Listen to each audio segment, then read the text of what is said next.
Ito. Pasok, pasok. Aprobado na ng komite sa Kamara ang panukalang mag-ambag na rin sa kanilang Retirement Pension Fund ang Military at Uniform Personnel o MUP.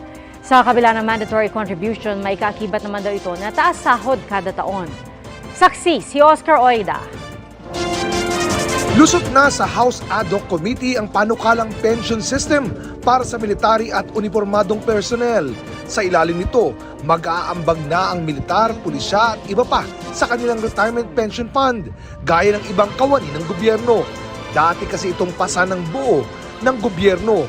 Ang kanilang magiging contribution mula 5% sa simula hanggang maging 9% pagkalipas ng 7 taon.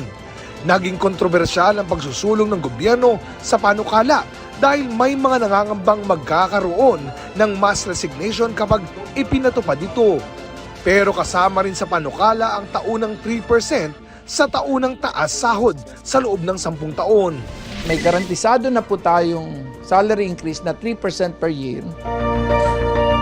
Ito na naman to si Joy Salcedo. Tandaan niya mga kapulisan at saka mga kongresista, mga AFP natin ha. Ito, isa sa mga salarin yung MUP nyo.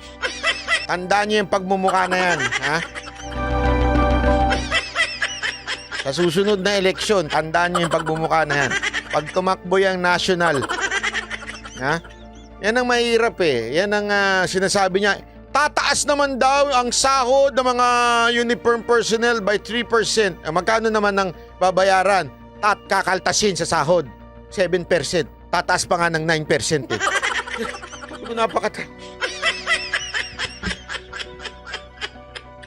Nagets ninyo? O, tataas nga yung sahod. Pero tayo, yung mga sa pensyon naman, ang babawasan, 7% tsaka 9% in the future. Baka walang yang ano. O, sabi nga ni Lynn Tasha, they are really pushing the law enforcement na lalong maging corrupt. Tama? Alam mo, ito nga nahirapan na nga si Pangulong Duterte na linisin, ayusin. Kaya nga niya itinaas yung sahod, dinoble ang sahod ng kapulisan at saka ng mga AFP. Para sabihin sa kanila, oy, wala na kayong dahilan ha para mangotong. Kasi ang taas na, isipin mo, dumoble. Ang daming natuwa noon. Maraming doong, kasi alam mo, ito walang biro ito. Naramdaman ko yan nung panahon ni PRRD nung tumaas ang sahod ng mga kapulisan. Kasi may mga pulis na nakikinabang doon sa mga bar. Anong tawag doon? Barker yung sumisigaw na, kayabo! Mga ganyan-ganyan, di ba? May lagay ang pulis doon. Walang biro, hindi ako nagbibiro. Pero nung bandang naramdaman ko na hindi na nila pinapatos yun. Bakit? Barya na lang sa kanila yun Dumoble na ang sahod Di ba? Ngayon, kakaltasan sila ng 7% to 9%. May punto tuloy na hindi ko sinasabing justifiable ha? Hindi ko sinasabing justifiable yun. Pero ngayon, siyempre parang sandali. Mababawasan yung take home namin sa kabit. Sa mga sugar baby. Mababawasan yung namin. Paano nabuhay niyan? Diba? Pangalawa, magko-contribute din sila like everybody else in public service. Ng 9 sa kanila, 12 sa national government. Kung iisipin. So, sinasabi niya, magko-contribute daw yung 9% sila, yung mga uniform, tapos 12% naman daw yung gobyerno. Hindi niya in-specify kung ano yun ha. Pero ganito yung paliwanag niya. Dahil dito, mas malaki po ang ilalaan ng gobyerno para sa MUP, para sa military uniform personnel, ng halos 70 billion para po sa counterpart ng government. So, sa bawat pisong ilalagay nila, maglalagay ng government ng 150. So, parang yan yung kanyang halimbawa. Kung ikaw, kunwari lang, halimbawa lang naman daw niya yan. Kung ikaw, pulis, sundalo, magko-contribute ka ng piso, yung gobyerno magko-contribute ng 150 doon sa pension mo. Parang something like that. Okay? Kung pakikinggan mo, maganda sana. Maganda sana kasi may contribution din ng gobyerno. Kaya lang, iba kasi yung hindi ka binawasan at talagang meron ka pa rin natatanggap na inaasahan. Iba ho yun. Uulitin ko, bakit to ganon? Kasi nga, iba ang trabaho mo, unique ang trabaho ng isang pulis, ng isang sundalo. Napakahirap ng trabaho ng pulis at ng isang sundalo. Hindi ho biro. Para kaltasan ho natin sila. Masakit po yun. Even if yung gobyerno magko-contribute din sila. Eh di tanggalin nyo na lang yung contribution ng gobyerno, tanggalin nyo na yung contribution namin. Madaling sabihin niya kasi may pera ang gobyerno, may utang ang gobyerno. Madaling sabihin yan. Pero sa amin, ang hirap ang kontribusyon na 7%, 9%. Isipin mo, 9% ng sahod mo mapupunta sa pension mo. Dati naman wala. Oh. Ewan ko ako wala akong alam na kung magkano po ang sahod ng pulis ngayon. Pero kunwari na lang. Halimbawa lang naman. Correct. Sino may pulis ba dito? Magkano ba sahod nyo? 9% of 50,000. Kunwari lang. 9% of 50,000. Magkano yon? Okay? Ayan. So, 9% of 50,000 according to Gagal, 4.5. Okay?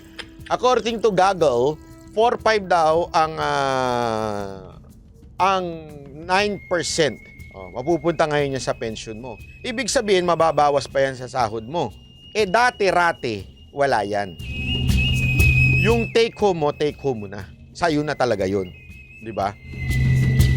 I mean, hindi self-sustaining. Tanggalin mo lahat ng korupsyon. Di ba? Bakit ang mga pulis at ang mga sundalo ang magsasacrifice para sa ang laki na nga ng sakripisyong ibinigay nila sa bayan. Pag gumaharap sila sa mga kriminal, ang laki na nga. Pag-usapan natin dito yung mga matitinong pulis, ha? Di ba? Matitinong pulis. Wag natin yung mga hindi matitino, deserving talaga nila na mawala sa mundo. So, anong ibig ko sabihin? Ang laki ho nun. 4,500 ang tatanggalin sa kanila. Na dati-rati, wala naman. Di ba? Hindi naman sila binabawasan, pero nakakatanggap sila ng pensyon. Sasabihin nila, hindi self-sustaining.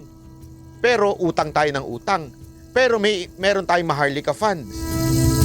Pero yung presidente natin, biyahe ng biyahe.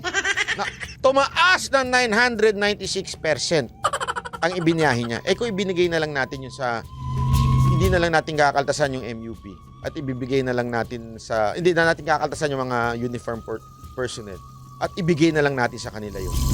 Diba? Wala mispriority tayo Yun ang problema Ang daming ibang solusyon.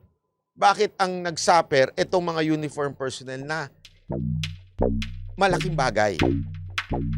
Peace and order is very important. Alam mo, nagigisa na nga sila ngayon dahil sa mga kapalpakan ng iba. Paano sila gaganahan na ayusin yung kanilang hanay kung nakikita nila, yung mayaman yung congressman, may Ferrari si mayor, sa tingin nyo hindi nila nakikita yun? Ano sila, bobo? Hindi, isipin nyo na maigi yun Sa tingin niyo ito mga pulis natin, bobo, na hindi niya nakikita yung congressman ang daming pera, yung congressman ang bababae, yung congressman may kabit, yung si senator ganito, may pera. Sa tingin niyo hindi nila nakikita yon? Malulunok nyo ba yon?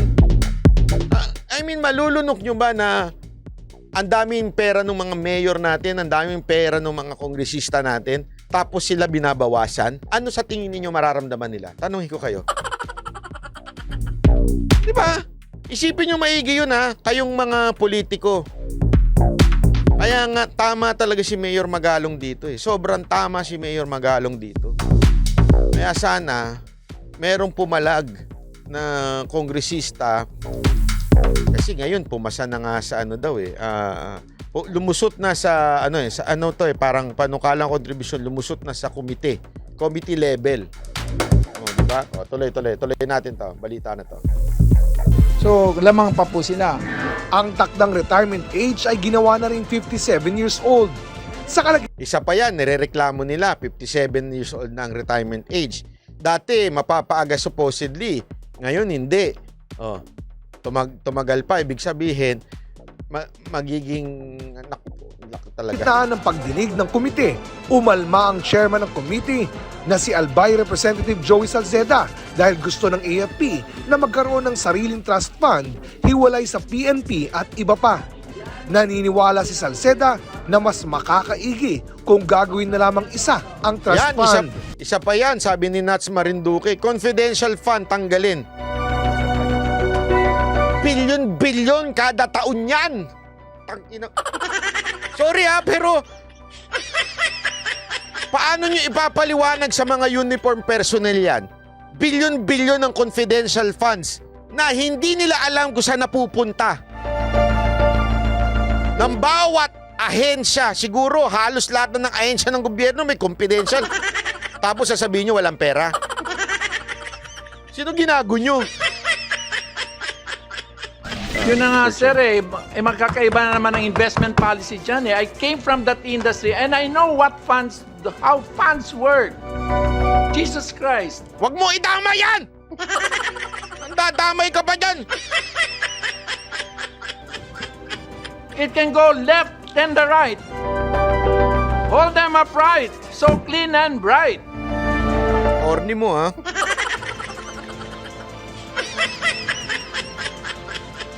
Tapos tingnan mo, ayaw, kasi humihingi yung I think sa AFP yun na separate yung trust fund daw ng sundalo. Ayaw pumayag ni Salceda. Tapos tingnan nyo, pakinggan ninyo ha. Sasayangin lang natin itong reforma to kung pagdating after 10 years, mas magaling yung pag-manage ng isa, yung isa hindi. Sa huli, pumayag na rin si Salceda. Basta Wala ka palang sa huli, pumayag ka rin pala. Meron ka pang...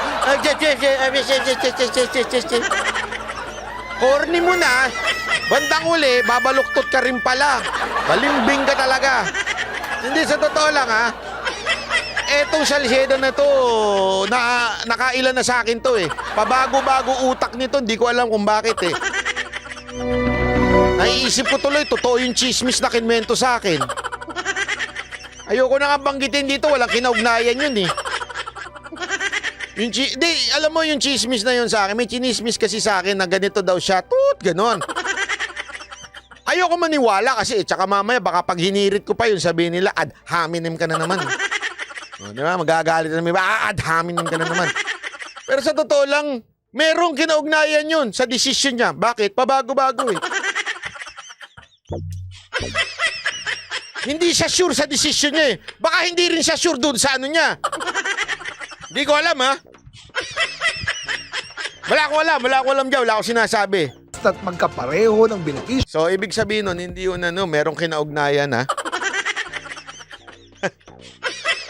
May kinaugnayan yung balita na yon doon sa Pero hindi ko binanat. Baka sabihin, adhamin na naman ako Bahala na kayo magsabi. Wala ako sinabi Wala ako sinabi. Wala. Ang AFP at ibang grupo ng uniformadong personnel. Para sa GMA Integrated News, Oscar. Tandaan nyo yan, sa Salceda, pag tumakbong presidente yan. Hindi naman tatakbong presidente yan. Kapal naman ang mukha niya, tumakbong presidente yan. Hindi, pag tumakbong senador yan, mga kapulisan at mga kasundaluhan, tandaan nyo yan. Yung pangalang Salceda, huwag nyo kakalimutan.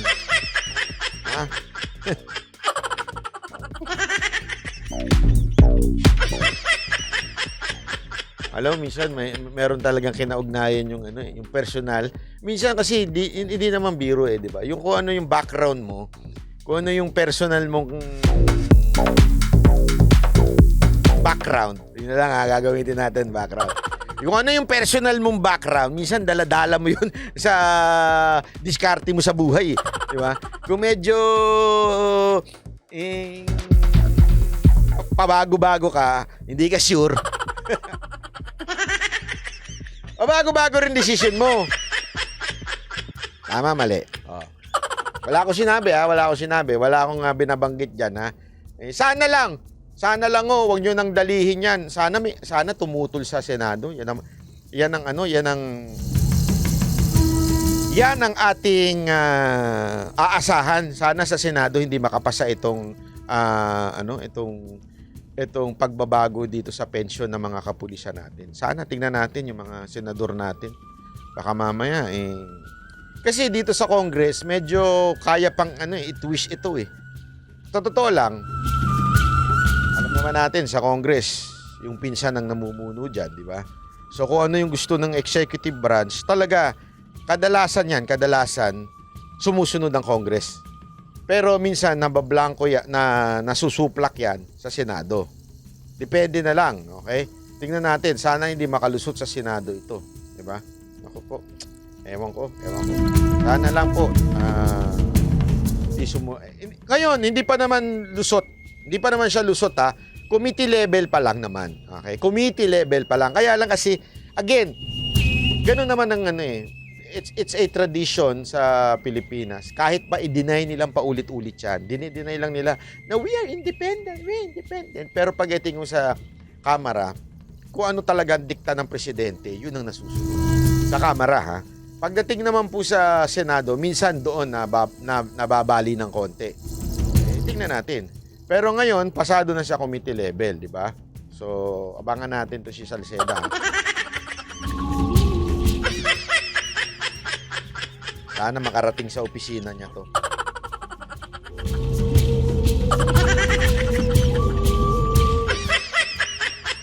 Babantayan ka namin, sir. Tama ba? Ay! Oo nga. Hindi, Kong pala, Kong.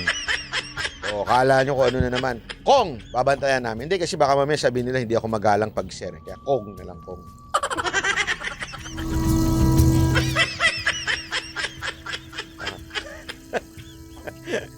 Ay, nako. Ito. Saba. Ito naman.